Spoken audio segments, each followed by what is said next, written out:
He went in as a master. See, Arjuna has been prepping for his whole life to fight this battle. Ever since he was young, he has been training to be a warrior. He's training his whole life to fight this. He comes on the battlefield as a master, but the minute he faces his relatives, he becomes a victim. So Arjuna was a master, he turned into a victim. And the reason is because of delusion. Delusion means seeing something as what it is not. Seeing something as what it is not. So instead of seeing this war as a war for dharma, what did he see it as? He saw it as a war of personal affairs. He made it personal. Instead of seeing himself as a soldier, a warrior, what did he see himself as? A relative. So delusion is when I see something other than what it's supposed to be. And the minute that delusion takes place, what follows right after is known as pessimism. Pessimism means when we start to exaggerate and try to justify all kinds of means to come out of the situation. Because one is afraid, one is scared. So he justifies his dispassion. He says, I don't want to fight this war. I have no desire for a kingdom. I have no desire for riches. And that might seem like that's really noble, but actually it's just justifying. It's misplaced dispassion. Because really he's afraid. And that's why he's saying, I don't want to fight. And he might say reasons like so many people will be killed and so many people will suffer. It is true, but it's misplaced compassion because he's not thinking of the long-term effects. If adharma prevails, if unrighteousness, if injustice prevails in society, then things would be worse. So he totally just exaggerates, he justifies, he finds all types of means to show that he cannot fight and he should not fight. We saw that he even says there are bad omens in society and I'm seeing all these negative things in the atmosphere, therefore I should not fight. Once pessimism, this exaggeration, this justification caves in, then it leads to escapism. One wants to flee, one wants to run away. They don't want to face it because it's hard. And we talked about examples like if somebody was a judge and you have to try a case and you're all ready with your dharma. But what if the one you have to try is your daughter? It's very hard. That dharma, all of a sudden in front of the one whom we love or whom we are attached to, it falls apart. What if you're a cop and you have to catch somebody, but that somebody turns out to be your son? It's very hard. So what the Bhagavad Gita is trying to show us is, wherever you are, play that role. If somebody is the ruler of a country, somebody is the governor, somebody is the president, we have to act as that.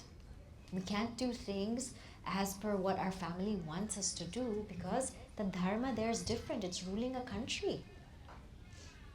At the same time, in a company, sometimes people hire their relatives also. In family people, they work together. There your role is different. It's not family. It's you're the leader of a company. So wherever my dharma is at that point in time, that's how I should act. That's the role I should play. And this is what confused Arjuna. And although the excuses he gave were very beautiful, and some of them, when we think about them, actually it makes sense. You know, we talked about the breaking of family traditions. When a war happens, there's a whole collapse of family traditions because there's death. There's lots of death. And when a person dies, their whole culture, tradition, their language dies with that. So he gave such reasons for us to think about, but all these reasons were actually him justifying himself to try to get out of the situation.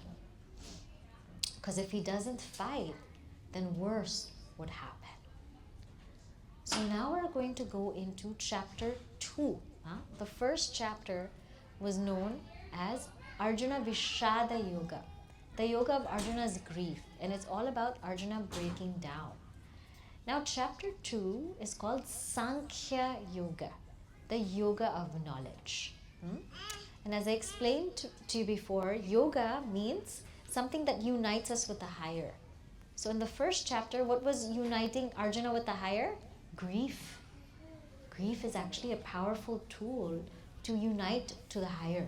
Because when we break down and we let everything out, then it paves the way for us to go up. The second chapter is all about knowledge uniting us to the higher. So now let's go and see that. Here on your book, I want you to see page 49. That's the verse we're going to chant. I think that's also here. Yeah. Right? In case you don't have it, it's also there. Okay? But I'll chant it and you please repeat after me. On page 49, the footnote. Tam tatha kripaya vishtam Ashrupurna kulekshanam Vishidantamidam vakyam Uvacha madhusudanaha. We'll say it together. Tam tatha kripaya vishtam Ashrupurna kulekshanam Vishidantamidam vakyam Uvacha madhusudanaha. So here now, Sanjaya starts chapter 2 describing how Arjuna was. What is the state of Arjuna after this breakdown? He says, Kripaya Vishtam. Kripaya Avishtam means overwhelmed by pity. Ashru Purna Kulekshanam, with such tears flowing down his eyes. Vishidantam, he is full of dejection. Idam Vakyam, these words, Vacha Madhusudana. After seeing Arjuna this way, Sri Krishna will now speak. But let's take a moment to analyze what is Arjuna like right now. See, we have 3 instruments. They're known as the body, mind, and intellect. The body is our physical instrument. The mind is the seat of our emotions. So thoughts of an emotional nature is the mind. And intellect is the seat of decision, seat of discernment, the seat of determination. So when thoughts are in the realm of emotions, it's called mind. When thoughts are in the realm of discernment, determination, it's called intellect. Now, here, in Arjuna's case, there was a breakdown of his body, his mind, and his intellect. His body was breaking down because all tears were coming out from his face. His mind broke down because he was overwhelmed by pity. He was overwhelmed emotionally. And his intellect broke down because he was feeling dejected. He didn't want to fight anymore. Now, when one thing breaks down, it's easier to pick up. If the body, there are tears flowing out from the body, we can sort of shake ourselves together. If sort of we're angry, we can sort of shake ourselves together, like our face is getting red or whatever, we can shake ourselves together.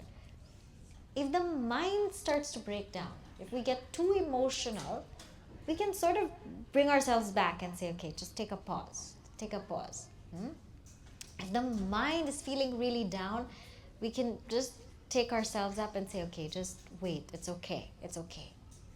But if the intellect is also broken down, if our whole notion of what's wrong, what's right is shattered, then it's very difficult to come back up.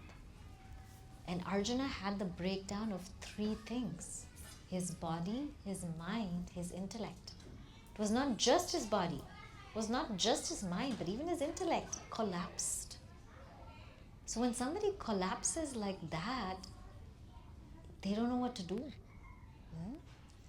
And he just sat down, as in the end of the first chapter, he just sat down in his chariot. His bow he dropped, his head was dizzy, he was shaking, he didn't know what to do. Now in this, Arjuna was wallowing in pity. And of course we feel bad for him. But when we start to look at it from a more objective space, actually self-pity, wallowing in our own sadness, that's actually very selfish. It can be very selfish in Arjuna's case. And I'll tell you why. Self-pity here is just reliving your own sadness again and again and again. This is a warrior who's on the battlefield.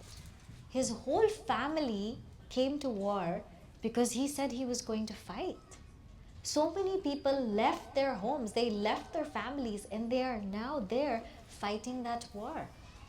So many people had to sacrifice being away from their loved ones. They had to sacrifice being away from their comforts, being away from their families, being away from everything. And he's not thinking about that. He's not thinking about all the people who had to come together because of him. He's not thinking about all the hardships that his brothers went through. He's not thinking about how to bring dharma onto the forefront, how to uphold dharma. He's not thinking about that. He's just thinking about his emotions. In life, when all we keep thinking about are our emotions, can be very selfish because we fail to pay attention to what people need.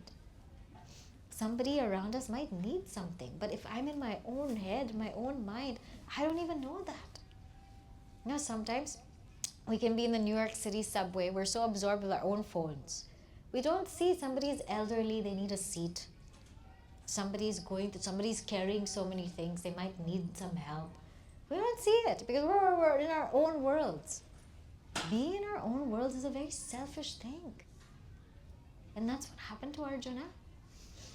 So instead of becoming a master of the situation, he became a victim because of his attachments, because of his delusion.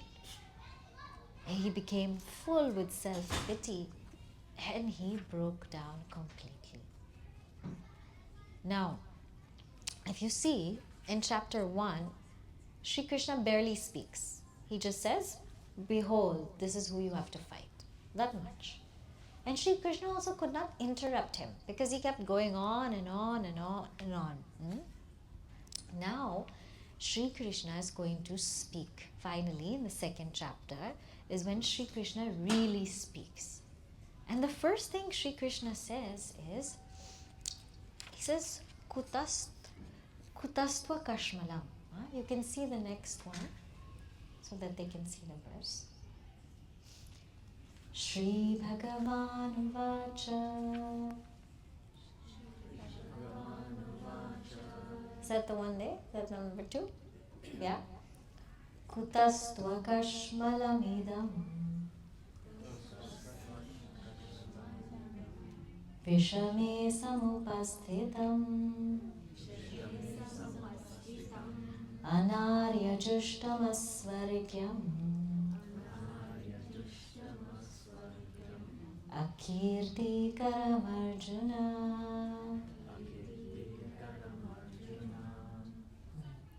So Sri Krishna, he speaks. He says, what is this Kashmalam? What is this hardship now that you're going through? How are you in this situation? Meaning, please remember who you are. This, what you're doing, is Anarya Jushtam, Asvargyam, Akirtikaram. 3 things he says. One is, Arjuna, he comes from a very noble lineage. He comes from a very, very noble lineage. So Sri Krishna says, this is Anarya Jushtam. This is not noble. Wallowing in one's sorrow, being deluded, wanting to escape, wanting to go away, that's not noble. Since when have your family people, since when have they done something like this? They have never done something like this. How can you do that? Please remember, O Arjuna, where you have come from. You have come from your father Pandu and your mother Kunti. how much they have sacrificed, how much they have done, how much they have upheld dharma, and all of a sudden now you're thinking of just running away and escaping? Nobody has ever attained liberation, attained enlightenment, attained or practiced dharma by running away from it. So this is anarya. This is anarya drishtam. This is not you, Arjuna. Something is clearly wrong. You're going through something. Something's clearly wrong. He says, aswargyam. If you're concerned that if you fight and if you take away so many people's lives, if you fight in this battle, that you won't go to heaven, let me tell you that people don't go to heavenly realms by escaping from dharma. They go to heavenly realms by performing dharma. So don't think that you're going to miss out on heavenly realms. You will miss out if you're going to escape it. And he says, Akirti Karam Arjuna. He says, Arjuna, this is not going to bring you fame as a warrior. As a warrior, something that's really valued is fame. This is not going to bring you fame. Everybody's going to talk about you running away from the battlefield. Therefore, what happened to you? You were so bold. You were so brave. You were a master of everything. What happened to you? And Sri Krishna says, Arjuna, get up. Get up and fight, because this does not befit you. This does not befit a warrior. Sometimes when we're very down and we're going through all of this, we have to remember our past successes.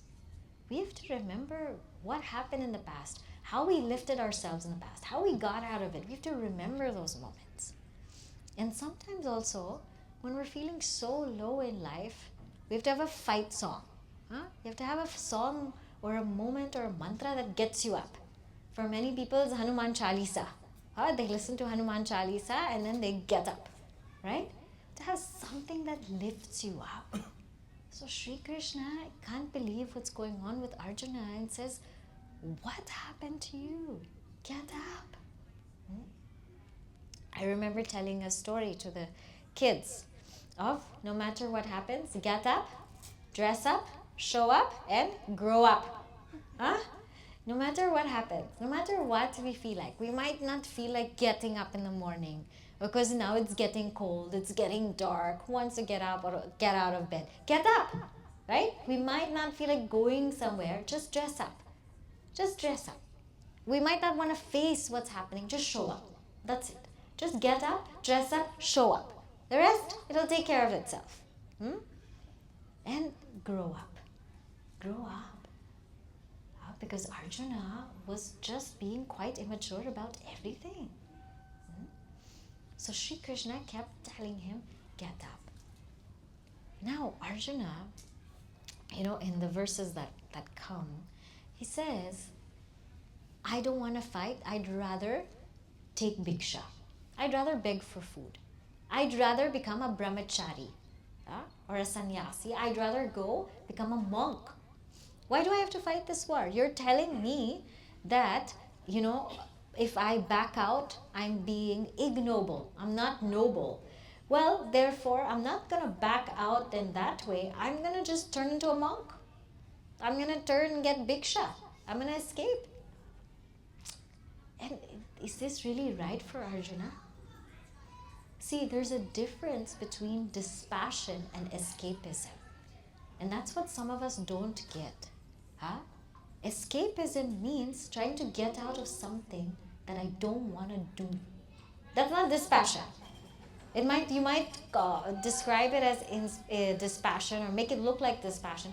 If there's something we don't want to do and we want to get out of it and we say, you know what, I'm over it. I don't want to do all of those things anymore. That's not dispassion. Dispassion is when we have really experienced something. We have gone through it fully and then we say, you know what, I don't want it anymore. Escapism is we're afraid. We're afraid to take on what's in front of us and we don't want to deal with it. Dispassion is when we have gone through it fully and we have come to that maturity and said, now I'm done. Arjuna is not dispassionate. Arjuna is escaping. Do you think if he went and he became a monk, what would he do in the mountains? He would start shooting arrows. He's not going to sit down and meditate. He would start shooting arrows. Because inside his blood, he's a kshatriya, he's a warrior. You can't get over that easily. Inside his blood, he's a kshatriya. And therefore, that's who he was. So if he tries to escape, it's not going to work for him. He's only fooling himself. And then Arjuna goes on to say, I don't want to fight because Bhishma and Drona, they are worthy of my worship. And if I win the kingdom, if we win in battle, is it really okay for me to live in places where their blood has shed? Is it okay for me to do that?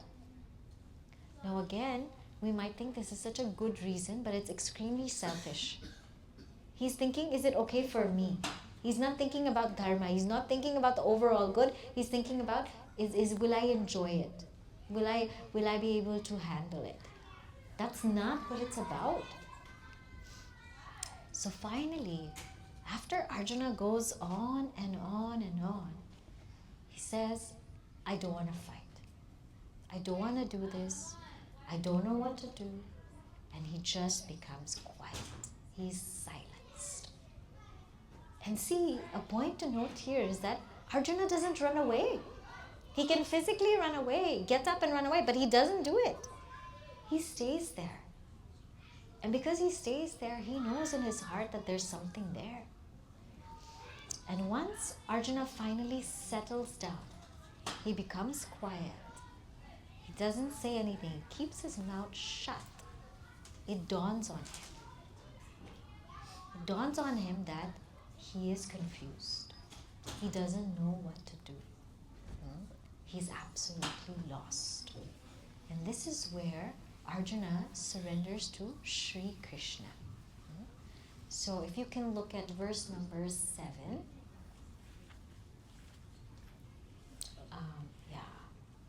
Right. Okay. Now, can anyone chant the Gita here? Okay, Ravi, yeah. Can you chant for us? Sorry? Can you chant this verse for us? Just chant and then we will follow.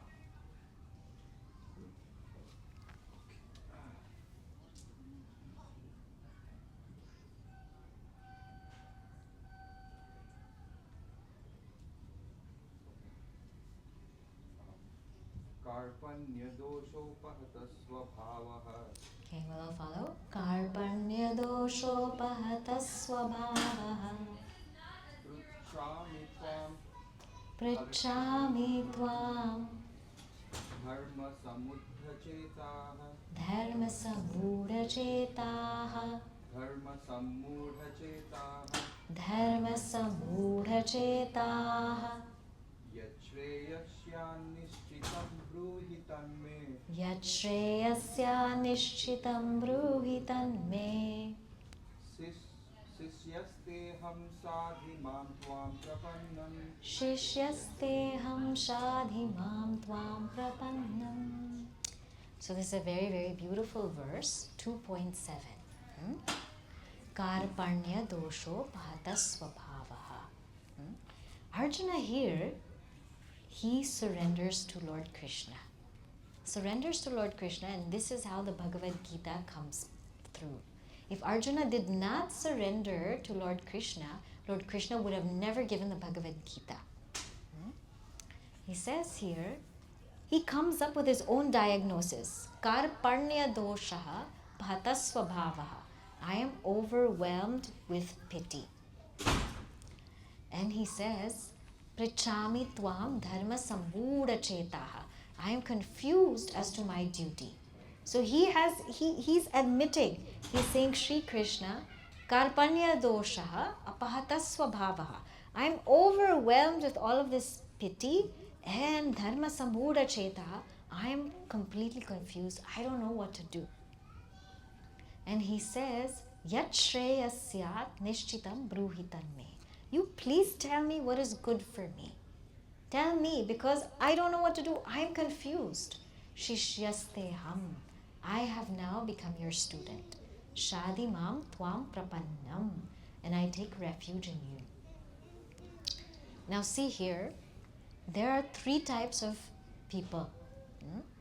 They're the people who deny they have a problem, people who accept that they have a problem, and people who prevent problems. There are some people in life, when they have problems, they deny it. They say, I don't have a problem, there's nothing wrong with me, I am absolutely perfect. Huh? And many of us are like that. I don't have a problem. You have an anger problem. I don't have an anger problem. You are just impatient. There's nothing wrong with me. I am perfect. I am fine. This kind of person will never grow, will never learn anything. This kind of person is like Ravana. Huh?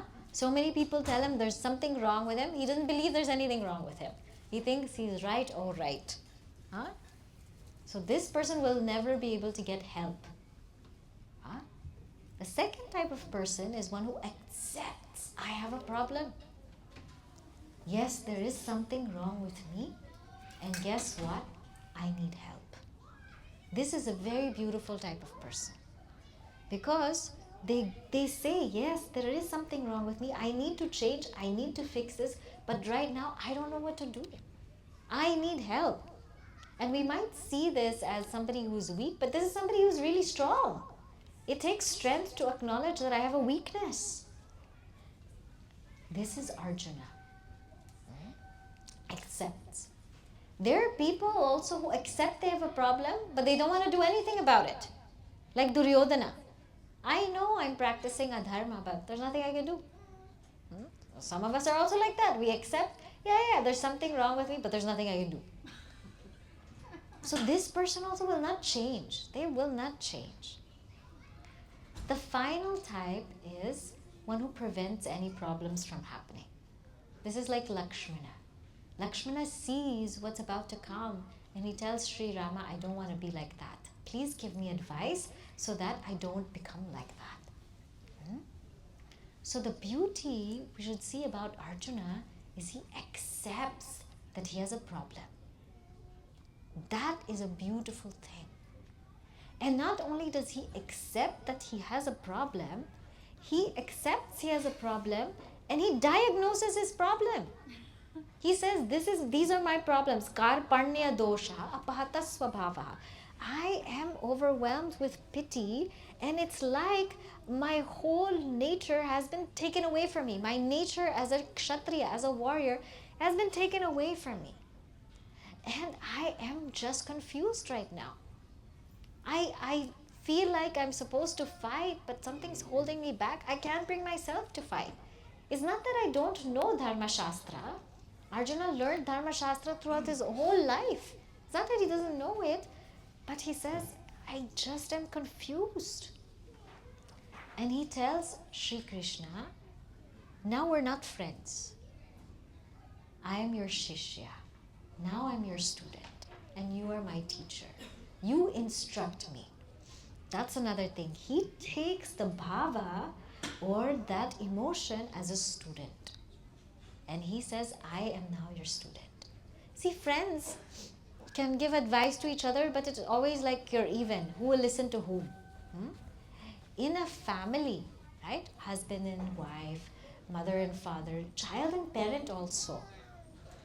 There's always going to be times where one has to surrender to the other. It is not always that the husband will surrender to the wife or the wife will surrender to the husband. It's not always like that. In certain times, the wife should surrender to the husband, and certain times the husband should surrender to the wife. What times are those? You all know. You know, because each relationship is different. But unless one surrenders to the other, no advice can be given or no advice can be taken. Advice can never happen between two people who are equal. One should always feel like, I don't know, you please tell me. If both feel, I know, nothing will happen there. Huh? That's why somebody always has to bend. Somebody always has to say, I don't know. And in this case, it was Arjuna. He said, we're not friends anymore. I'm your student because I don't know. And he says, Krishna, You tell me what is Shreyas. What is Shreyas? What is for my good? And Nishchitam. You tell me very, very determinedly. Don't just, tell me one word. You tell me so that I understand. Because you've asked me to get up, I can't get up. You've told me this is, running away, escaping is ignoble. You told me that it won't bring me fame. You told me it won't bring me heavenly realms, but I'm still not convinced. You tell me in such a way that I will be convinced. Because now I'm ready to listen. Now here, he's seeking what is Shreyas. Huh? In our lives, there's always two, the path of two. There's the path of Shreyas and the path of Preyas. Shreyas means the path of the noble. Preyas means the path of those seeking pleasure. And every day when we wake up, these two people come, Shreyas and Preyas. They come to our minds. Alarm clock rings and Shreyas says, get up. And Preyas says, definitely not. Right? Right? When we are going to work, Shreyas says, complete everything, do everything properly. Preyas says, no, I want to check my social media right now. Right? This happens. Shreya says, eat healthy. Now it's flu season. Many people will get flu. Make sure you take your vitamin C. Make sure you eat healthy. Preya says, I'm sorry, but I want that New York City pizza. Right? So at every day, this Shreyas and Preyas, they are there. And Arjuna says, I don't want Preyas. I don't want that which will give me pleasure here and now. I want that which is Shreyas, long term. What is the difference between the two? Now here, you'll have to remember, this long ago we did this acronym called SMILE.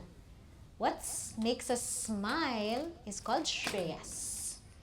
What do you mean by smile? S-M-I-L-E.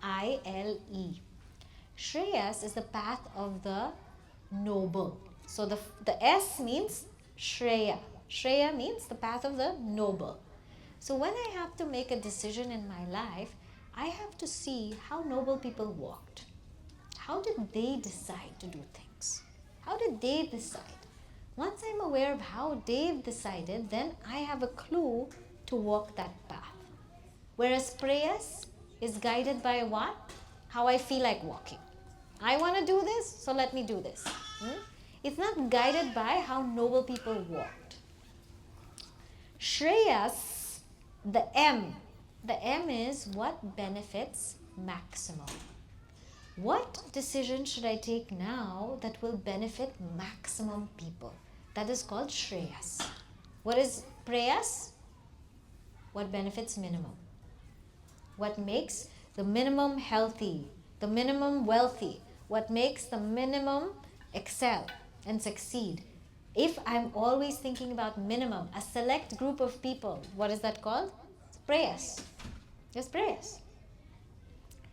So we finished S, M. What's the next letter of Shreyas? I. Shreyas is something guided by the intellect. It's guided by the intellect. So some reason, some sense of judgment is there. What is Preyas guided by? Instinct. Instinct and emotions. Right? What you said. Just whatever you want to do, you do. There's no clear thought. There's no reasoning. There's no understanding. This is just what I want to do. What is the L of Shreyas? Long term.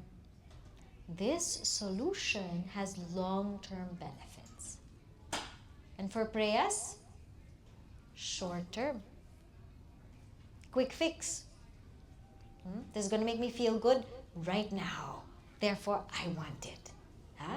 In fact, in the Bhagavad Gita, it says what is Sattvic Sukham and what is Rajasic Sukham. Sattvic means what is peaceful joy. What is peaceful joy? In the beginning, it's very hard to do. But at the end, you get peace. What is Rajasic joy? In the beginning, it's so easy to do. But at the end, we suffer. So, Shreyas is always thinking of what's good for the long term. And finally, the E in Shreyas is what is going to help us evolve. What is going to help us evolve? What is going to help us grow as seekers? Versus what's going to help us devolve from prayas. So smile, S-M-I-L-E. What is Shreyas? The path that noble people followed. What is beneficial for the maximum? What is guided by the intellect? What is there for long term? What is going to benefit long term? And E, what is going to help us evolve? Arjuna wants to know what is Shreyas. Because where is his mind right now? Prayas. He just wants to run. So he tells Sri Krishna, yes, yat Shreyas, that which is Shreyas, you conclusively tell me. Now I've become your student and I'm ready. Now Sri Krishna has been waiting for this moment. It's worth understanding that in the first chapter, Sri Krishna doesn't really say much. Because Arjuna is just getting everything out. And who is a wise person? A wise person is not the one who gives advice to the one who is not asking. If somebody is not asking, don't waste your time. Then they're not going to listen. Sri Krishna waits. Now Arjuna is asking. Now he's surrendering. Now he wants to know. And therefore, Sri Krishna smiles. He actually smiles. Because he says, now I can teach him. So, without Arjuna's surrender, without him understanding that I have all of these weaknesses and I need to change and I need to grow, without that, without him wanting what's Shreyas, and without Sri Krishna patiently listening, we would have never had the Bhagavad Gita. Sri Krishna wouldn't have spoken. So this is where we also have to be in awe of Arjuna. How he himself brings himself up. Because at the end of the day, we have to lift ourselves by ourselves. Now, what is that message that Sri Krishna is going to tell Arjuna? It's a very, very profound one. So that's when we're going to see that next time.